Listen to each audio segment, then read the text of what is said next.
ভূমিকম্পের ঝুঁকি, হুঁশিয়ারি বার্তা, চাই কার্যকর প্রস্তুতি। বলছি বিস্তারিত। দেশের বিভিন্ন স্থানে শুক্র ও শনিবার কয়েক দফা ভূমিকম্পের ঝাঁকুনি অনুভূত হয়েছে।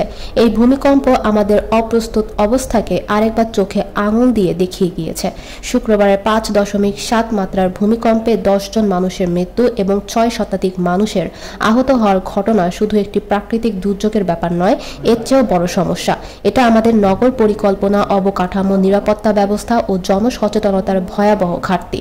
শুক্রবারের ভূমিকম্পে যে হতাহত হয়েছে তা মূলত রেলিং ও দেয়াল ধসে, ভবন থেকে লাফিয়ে পড়া ও আতঙ্কে ছুটাছুটি করার কারণে, অর্থাৎ কম্পনের তীব্রতার চেয়ে প্রস্তুতির অভাবই মানুষের প্রাণ কেড়ে নিয়েছে বেশি। ভূমিকম্প একটি প্রাকৃতিক দুর্যোগ, তবে প্রাণহীন ও ক্ষয়ক্ষতি মূলত মানবসৃষ্ট ভুলের ফল। গবেষকরা বলেছেন, নরসিংদী ও আশেপাশের অঞ্চলটি সাবডাকশন জোন, বার্মা প্লেট ও ইন্ডিয়ান প্লেটের সংযোগ স্থল। এই অঞ্চলে শত শত বছর ধরে শক্তি জমছে, যে শক্তি প্রায় 8.2 থেকে 9 মাত্রার ভয়াবহ ভূমিকম্প ঘটনার ক্ষমতা রাখে। শুক্রবারের ভূমিকম্প সেই শক্তির সামান্য অংশ মাত্র। এ অবস্থায় বিশেষজ্ঞরা সতর্ক করে বলেছে, সামনে আরও বড় ভূমিকম্পের আশঙ্কা রয়েছে এবং আমাদের প্রস্তুতি একেবারে অপ্রতুল। সেক্ষেত্রে সবচেয়ে বড় ঝুঁকিতে রয়েছে ঢাকা শহর, বিশ্বের সবচেয়ে ঘনবসতিপূর্ণ ও অনিয়ন্ত্রিত নগরগুলোর একটি ঢাকা, যেখানে 95% ভবনই বিল্ডিং কোড না মেনে নির্মিত হয়েছে।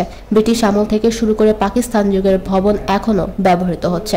আবার নতুন অনেক ভবন নির্মাণ করা হয়েছে, যেগুলোর ক্ষেত্রে ভূমিকম্প সহনশীলতার কোনো মানদণ্ডই বাস্তবে নিশ্চিত করা হয়নি। সরকারি ভবনও এর ব্যতিক্রম নয়। ভূমিকম্প প্রতিরোধ ক্ষমতা বাড়ানোকে এখনও অতিরিক্ত খরচের বিষয় ভাবা হয়, তবে খরচ বাঁচাতে গিয়ে যে মানুষের জীবন বিপন্ন করা হয়েছে, যা কোনোভাবেই গ্রহণযোগ্য নয়। ভূমিকম্পের সময় কি করতে হবে, কোথায় অবস্থান করতে হবে, কোন জায়গায় নিরাপদ, এসবই বেশিরভাগ মানুষের অজানা। স্কুল, কলেজ, অফিস, বাজার সব জায়গায় নিয়মিত মহড়া চালু করতে হবে।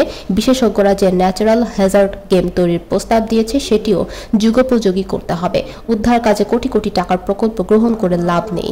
এর বদলে অল্প বাজেটে নিয়মিত মহড়া, প্রশিক্ষণ, স্কুল ভিত্তিক শিক্ষা এবং স্বেচ্ছাসেবী দল গঠন অনেক বেশি কার্যকর হবে। জাপান, চিলি ও নেপালের অভিজ্ঞতা আমাদের শেখায়, প্রস্তুতি থাকলে প্রাণহানি অনেকটাই কমে যেতে পারে। আপনারা দেখছেন CNW নিউজ টিভি।